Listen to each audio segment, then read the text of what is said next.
Blackmagic have just had their live production and camera update announcement, and boy, did they announce some upgrades and some new features and some new hardware as well. We're going to go through it all in this video.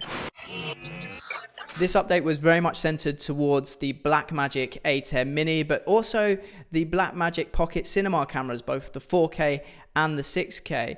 In the stream, they actually said that when they released the ATEM Mini, they were surprised at how many people were using Blackmagic Pocket Cinema cameras in that workflow with the ATEM Mini. They kind of, when they were designing the ATEM Mini, expected it to be more consumer cameras like the Canon Handycam, Sony Handycams and things like that. And for that reason, what they've done is they've unlocked a whole host of new features for if you are using an ATEM Mini and Blackmagic Pocket Cinema cameras together. So the first announcement we had was that the Pocket Cinema cameras are getting a software update that unlocks a whole host of things for this use case. It's similar to like Blackmagic has in their higher grade cameras that have a studio mode. Studio mode now is coming to the Pocket Cinema cameras. And what does that give you? Well, over the HDMI, this is the amazing thing, because in those bigger cameras, it all has to be done through an SDI return, which is separate to the SDI video signal that you give a switcher.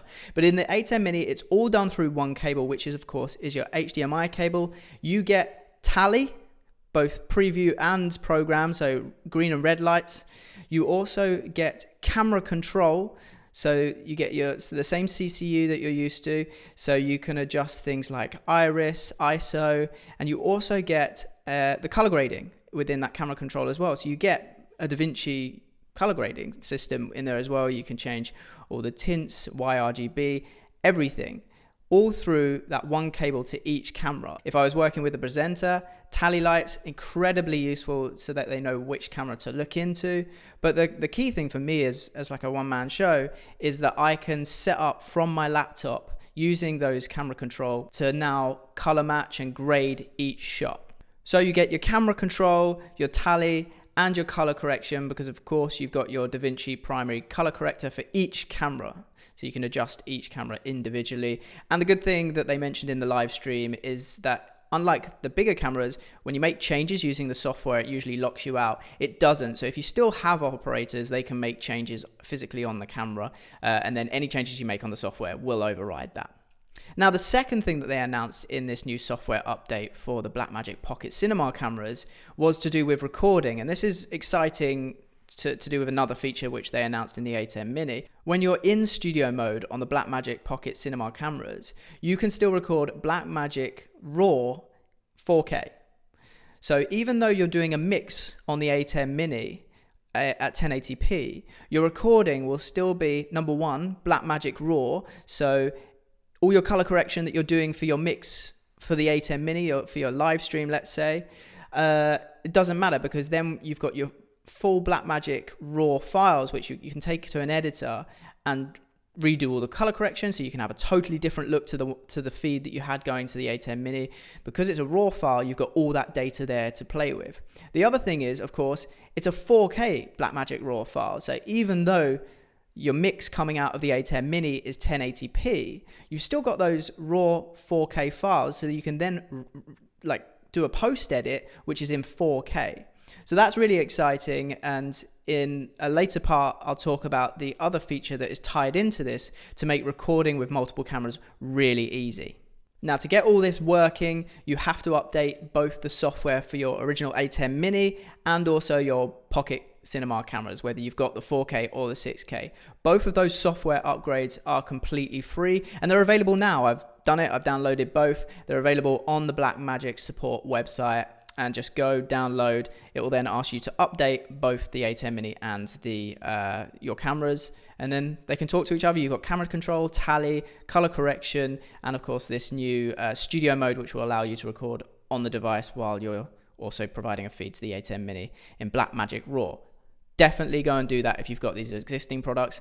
But that isn't all that was announced in this live stream, because they've also got a new hardware version of this. I want to introduce a new model of ATEM Mini, and it's called ATEM Mini Pro. The ATEM Mini Pro. Yeah, everyone's releasing Pro products right now. But to be fair to Blackmagic, unlike Apple with things like AirPods Pros, which aren't Pro at all, this thing really is Pro. There's so many new features in it that it really feels like they've gone away. They've seen how people are using the ATEM Mini. They've listened to the feedback, and then they've said, we're going to do everything that's been asked for, and still at an incredibly low price point. So let me go through with you what's new in the Blackmagic ATEM Mini Pro. Firstly, physically, it looks almost identical. All the ports on the back, exactly the same on the Mini Pro. The only things that have actually changed, and this is an original ATEM Mini, so you can't see it, but there's a few more buttons just on the side here, and I'll explain what they do as we go through. But physically, it's the same size, just a few more buttons on the front, same ports on the back. The first thing it has, which I am stoked about, like this is, for me, I hate using the word game changer, but I really do feel like this could change the game for a number of people who were looking at the ATEM Mini as a possibility, and now the ATEM Mini Pro. It's got a built-in live streaming engine, so it's got a hardware encoder. So what that means is, whereas software encoders, they can be dodgy sometimes. Like I use OBS a lot. I'm lucky that I have the new MacBook, which is a very high-powered machine, so I don't tend to drop frames when I'm live streaming. But to live stream using a software encoder, you've got to have a lot of power. You've got to have a machine that's got quite a lot of beef in it. And what Blackmagic has done is they've taken that and they've put a hardware encoder inside the ATEM Mini Pro. And so the only thing that you actually need to do is give this thing internet via the Ethernet port, and then it can live stream from this device. And that for me is huge, because it takes the hassle out, and the equipment also, of needing to live stream. You've now got it all in one device. You've got your production mixer and live streaming engine all in one device. Massive. On the new ATEM Mini Pro, you can actually connect via the Ethernet to your computer and get both control and an internet connection into the ATEM Mini Pro. So it isn't just, most people now with the ATEM Mini Pro are going to choose to use Ethernet over just the USB-C connection, and I'll explain why in a second, because they've unlocked the USB-C to allow you to do other things. That might sound a little bit confusing by the way I've explained it. In the demonstration, it was quite interesting how Grant did it. He used a Mac that was getting internet signal from Wi-Fi, and then used the inbuilt Mac tools to share that internet signal over the Ethernet, so that the Ethernet was delivering both the control with the ATEM Mini software and an internet connection. Now, he didn't specifically say that, but I'm pretty sure the other thing that you could do, and the way around this, if you don't want to do that sort of janky internet sharing, and if you wanted also everything to be hardwired, so your Mac or a Mac or PC getting a hardwired internet connection, and this getting a hardwired internet connection, of course, I think what you can do is just have everything through a network switch. So you could plug in an Ethernet cable into the ATEM Mini, plug that into a network switch, plug your Mac into a network, or Mac or PC into a network switch as well. As long as that has internet connection, so you've got a router connected to the same internet switch, everything is on the same network, everything's got an internet connection, should all be fine. They didn't demo that, but I'm 99.9% sure that is how it works. I'll reach out to Blackmagic just to check though, and if that's not the case, you'll know on screen now.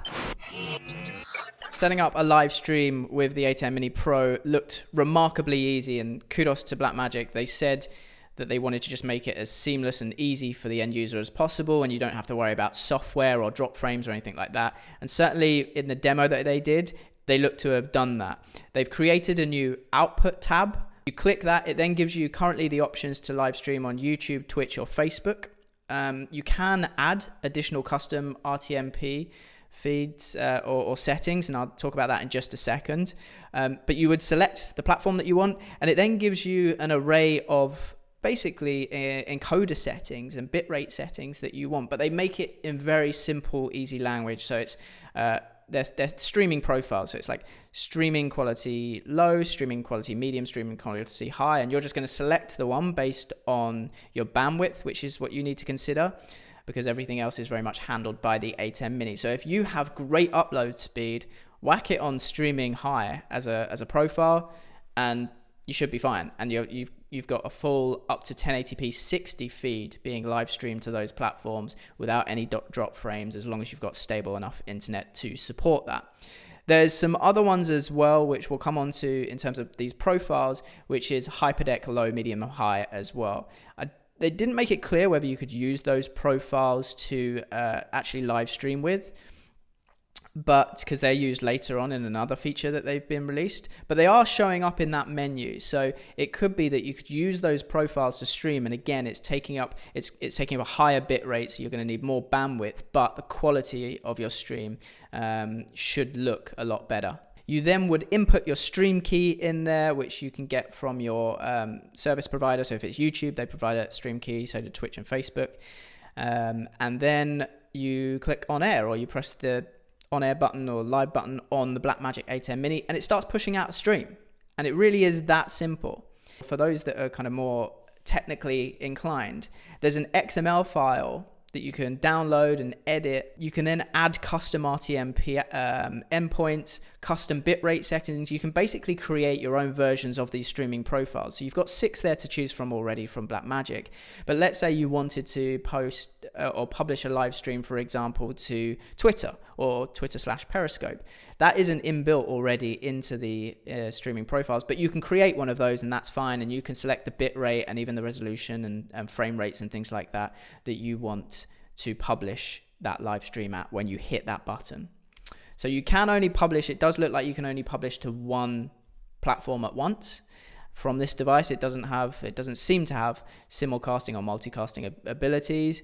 Maybe you might be able to write that into the streaming profile. I don't know. I'm sure we'll find out when these things start shipping. That will be a really interesting question to actually put to Blackmagic, where if in the streaming profile you could have 2 URLs and stream keys. I don't know. The final option that you have on here is the ability to show a status in the bottom of the ATEM software control panel, because obviously you're not going to have this output panel open while you're doing a live show. You're going to have things like the transitions palette, you're going to have the media player palette and things like that, but you want to keep an eye on your stream health. So you can turn on the option to display the status. It will put a little status bar on the bottom right hand corner of the ATEM software control, and just to give you the peace of mind that, number one, you are still live, and then it's also got a caching signifier. So what that does is, if your internet goes down for a second, the ATEM Mini will cache that video file, and when it gets internet connection back up, it will then push that cache file out. So your viewers, although there might be a break in, like a pause or a freeze in the stream, usually what happens is when the internet comes back on, they've missed that section. But what the Blackmagic ATEM Mini does is it caches that section, and then it will start pushing out the feed from there. That's how I read it from what they were saying. So you get a caching indicator to say how much of the cache is left. So most of the time, or hopefully if your stream is good, it should just remain on OK. You can change it to a percentage value if you want, but you want to see OK on there. If you start seeing getting full or the percentage going up, that means your internet connection probably isn't fast enough, or there's been an issue with it for the stream that you're trying to do. Now, the second huge feature that Blackmagic announced for the ATEM Mini Pro is to do with recording. When I record using my ATEM Mini currently at the moment, what I do is I come out of the HDMI output and take that into a 7-inch Blackmagic Video Assist, which has 2 SD card slots, and I just use the SD cards to record at ProRes. But what Blackmagic have done is they've put recording kind of built in to the ATEM Mini Pro now. I say kind of built in because they've repurposed the USB-C port on the back of this device. So you can still use it as you are if you've got an ATEM Mini, or as we're used to for the ATEM Mini users, connect it up to your computer. Your computer will still see the ATEM Mini as a webcam input if that's what you want to do. But if you're using Ethernet for control, that obviously frees up, and you're live streaming using the internal encoder, that kind of frees up the USB-C port. So Blackmagic have been really clever here and said, well, how can we utilize that? We can use that USB-C port for recording. So you can plug SSDs into the back of this. You could plug mechanical hard drives because they're using H.264 for the recording, so they're not heavy data rates. So you can use mechanical hard drives. You can also use thumb drives if you want. You know, USB-C thumb drives. All of those worked. All of those were demonstrated. And what that will do is when you plug it in to the back of the ATEM Mini Pro, I said you've got a few new buttons. We talked about the live one. You also have one for recording as well, one for stopping the recording, and just above that, a little status indicator. It will be green if it detects a drive that it can use and say it's ready to record. When you hit the record button, it'll be red, and then if it's running out of space, it will start blinking red. If you're using like a 1 terabyte SSD or hard drive, you're going to be able to fit hours worth of footage onto that drive. So those are really good for in those times where when you are live streaming, let's say your internet did go down, if you're using the record function simultaneously, you've got a backup of that live stream. You can then upload it to YouTube. In terms of the codec that it's using, it's H.264 with AAC, I believe. Yeah, AAC audio codec. So the great thing about that is you can literally take the file and put it straight onto YouTube. You don't need to do any different re-encoding or anything like that. It's not a large or not going to be a massive file size versus ProRes. It's just going to be exactly how YouTube needs it. It'll process nice and quick, and it'll be up on your YouTube before you know it. The other very cool thing that was demoed with this was the ability to use multiple drives. So Blackmagic showed a multi-dock, their Blackmagic multi-dock with 4 SSDs in it, and showed that those 4 SSDs all connected via one USB-C cable to the ATEM Mini all show up and are available to use. Now you can only use 2 drives at once, but all 4 were showing up. So what it means is you could record, let's say, to drive number 1, and say the second device is drive number 2, you have the ability to make a switch while you're recording. So a great example of where you would use this is, let's say you had an editor and something happened in your live stream. You've got the recording. You could click the switch button and it will switch from drive 1 to drive 2. You can then take that disk, hand it to the editor. He can make and do an edit with that. And remember, if you're using a multi-dock, you've got, well, now 3, but you can have up to 4 drives in there. And in the Blackmagic ATEM software control, you can then select, okay, what I was using for recording in slot number 1 or device number 1, now use disk number 3 for that. So you can mix and match the disks. The other thing to say is you don't have to use a Blackmagic multi-dock for this. There's other multi-docks available. As long as it all comes in over one USB-C connection, that's fine. So something I'm pretty sure you can do is if you've got like this, although I can't unplug it, but if you've got like a USB hub, a USB-C hub, for example, and what I mean by that is it's one USB-C connections and then it gives you, let's say, multiple USB-A connections. You have them for your MacBook because you have to have them for your MacBook. If you've got one of those, in theory, you could plug that into the back of the ATEM Mini Pro and then connect 3 mechanical hard drives, 3 old school hard drives, 3 SSDs, 3 thumb drives, and those should all show up as well. So loads of flexibility with recording for this. And as I say, again, it's H.264 and AAC for the audio. So you're going to be able to fit loads of footage on even smaller hard drives, like 250 gig hard drives. Now, the last thing I wanted to mention to do with live streaming and recording, both of these in the software control panel have really nice user interfaces that tell you for the live streaming how long you've been on air, that you are still on air, etc. For the recording, it's a nice like graphic of how much memory you've got left on each device, and it shows you which devices are being used. So Blackmagic have really thought about that in the software control panel, and later on I'll show you where else they've thought about it because it's really clever what they've done. Now, the 2 final, and for me, I love these features, but the 2 final features to do with recording that I want to talk about are if you also do own Blackmagic Pocket Cinema cameras and are going to use them within that workflow for the new ATEM Mini Pro. And the first of that is Timecode generator.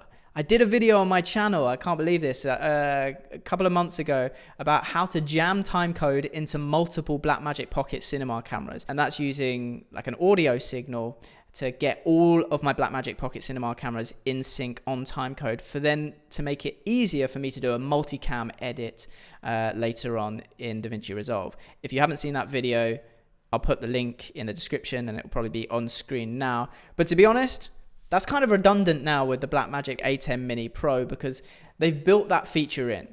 So there's now a tab called Timecode Generator, and that will let you set either a time of day timecode, and that will pull that from your computer's time of day, or a preset timecode, and then it will push it out over the HDMI to all of the Blackmagic Pocket Cinema 4K or 6K cameras that you have plugged into the ATEM Mini Pro. When you're doing a live stream and you're recording, everything is timecode synced. So you get those ISO recordings after the broadcast, throw them all into DaVinci Resolve or any editor, and you just say sync by timecode to a multicam clip. There we go. You can then start multicam editing. They have made it so easy. I will say, Blackmagic, the only thing I would have loved you to add here is an EDL. So what I mean by that is the ability to do a mix using the ATEM Mini, and then for the software control to generate an EDL file so that I could drag all of my ISO recordings or grab all of my ISO recordings in full 4K into DaVinci Resolve, but then throw that EDL file in there, and all of my cuts and everything I did during the live broadcast are already applied to the footage, because then I've got exactly the same thing that I did on the live stream in my editor, and I can just then make tweaks rather than having to redo it all. Look, that's a personal wish from me. Maybe it will come out in the future. It's not that hard to do, I believe. It's not in the ATEM Mini Pro, but maybe we'll see it in the future. The final thing that they've done to make recording all your cameras really easy is they've just added an option that when you hit record on the ATEM Mini Pro's buttons or in the software control, it then sends a signal to all of your connected Blackmagic Pocket Cinema cameras to also record as well. So you don't have to worry about literally hitting record on all the cameras. When you hit the record button on the ATEM Mini, everything records. The USB-C that you have connected here, and up to 4 cameras as well. All timecode sync. The other thing to say about the timecode, which is great, is that the timecode doesn't just get sent to the cameras, it also saves in any recordings that you're doing here to out of the USB. So that same timecode, let's say you're doing time of day, will be in the ATEM recording and all the cameras as well. The only thing that I just want to say to Blackmagic personally that worries me about this new feature of being able to hit one button and everything being recorded at once, that part's great. Love that part, Blackmagic. The only thing they showed though is when it does that, on the camera's front tally lights, all of them go orange. And for me, an orange light on a tally light could be misconstrued for the red live light. And I could just see from watching the stream, like, to me, they're too close in color. And I don't want my presenters or even me to get confused actually which one's the stronger red, which one should I be looking at. I don't know if they can change the color, or that color could be selectable on off or even customizable in color, but that's my only worry with this feature. Love the feature, just I think the tally, the way the tally works with it needs to maybe change. The reason they've done that, of course, is for people like me, one-man band. We know just by looking that all of our cameras are recording because we can see that orange light. Now, the other new buttons that you'll find on the ATEM Mini Pro are the output or the HDMI output selection buttons. So they're in this sort of section here, and it allows you to hit the button and that will then change what comes out of the HDMI output on the back. Before or with the original ATEM, you had to do that in the software control panel. You have the option, of course, for all of the cameras, so camera 1, 2, 3, and 4, program, and big news, the one that everybody has been waiting for, the ATEM Mini Pro has a multi-view, and you have a button to select it on the front of the Blackmagic ATEM Mini Pro as well. But as I say, that's pretty much the most requested thing of the original ATEM Mini. Give us a multi-view, give us a way of seeing all of our camera inputs and program preview. And of course, the ATEM Mini and the ATEM Mini Pro has program preview. It's not just a cut bus. And they've given that. They've given that to you. They've given you a multi-view. And they've made it, in my opinion, probably the most powerful multi-view in any Blackmagic switcher. So what do you get in there? You've got your preview and your program at the top. Then on the top row, you can see all 4 of your HDMI camera inputs. On the bottom far left, you've got your media player 1. Before, it was really hard to preview that and see that, but now you can. And then you've got 3 slots. And in there, this is what I love. This is what I want in the bigger versions as well. They're status indicators. So you've got 1 for live, 1 for recording, and 1 for audio. So the live one will tell you that you're on air And it's so good to have that just in front of you on the multi-view so that you can glance up, check that you are still live to the thousands of people watching you. It will say that you're on air. It will also say that the stream is kind of healthy and give you that caching figure as well, if that's running into any issues. And the bit rate, it shows you that the megabits per second that it's using to push that stream out. So all the information you need for live streaming is in one quadrant, or one section of the screen.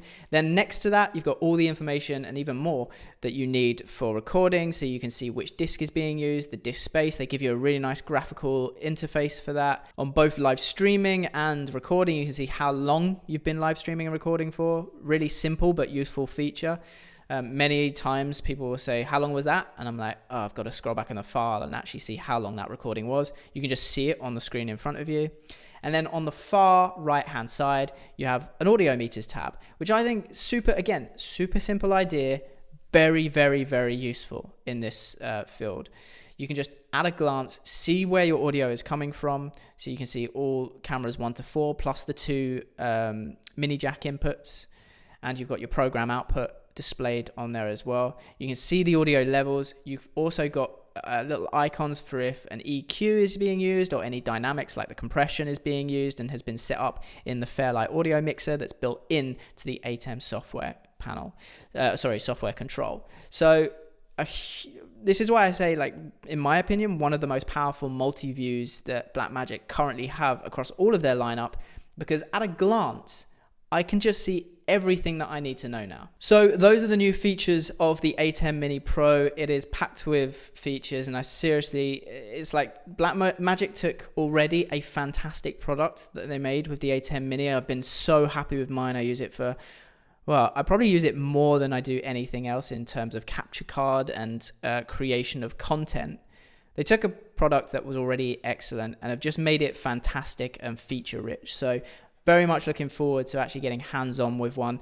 The ATEM Mini Pro, they say it is in production now. Obviously, there's a lot going on in the world right now, and they made clear, things going on in the world right now could slow production a little bit, but it's being produced now. We'll see how long it takes to actually start shipping, and the price will be $595, which again just seems massively reasonable. I said the $200 or $250 ATEM Mini when it came out, I know capture cards that are more for that and do nowhere near as much as this thing does. For $595 and all the features that I've described in this video, that's an incredible price. So amazing that they're able to get it that low, and we'll just keep an eye on when it does start shipping. My personal thoughts on it are, I said at the beginning of this, I think I've always been impressed with what Blackmagic have been able to do with their products. But as of late, what they are doing for the sort of consumer, prosumer market, people that want to get into live streaming, people that want to get into, like, just start and learn about vision mixing and things like that. What they are doing for that market is nothing short of incredible, and these products are powering and are going to power so many more people to create high quality content, both for the live stream market but also for the edit and pre-recorded market as well. So I think the combination of the ATEM Mini Pro with the Blackmagic Pocket Cinema cameras is going to be an incredibly powerful but also mobile workflow and system. And I'm just looking forward to playing with it. Like, there aren't many companies where I get excited when they do an announcement. Apple used to be one. Now I barely tune into them because they haven't done anything good for quite a long time. Blackmagic is the one where when I see a tweet and they say, we've got something to show you, you can bet I'm watching. Thanks for watching this video, guys. I hope you found it useful. If you have any comments or questions about the ATEM update for the ATEM Mini or the new ATEM Mini Pro, if you've got any questions about that, put them in the comments below. If you found this video useful, please do click the like button. That really helps. Also, if you're not already subscribed, please hit the subscribe button. And yeah, just let me know what you thought of this. I think I said before, I hate using the word game changer because I really believe it's overused. But I think what Blackmagic are doing is changing the game.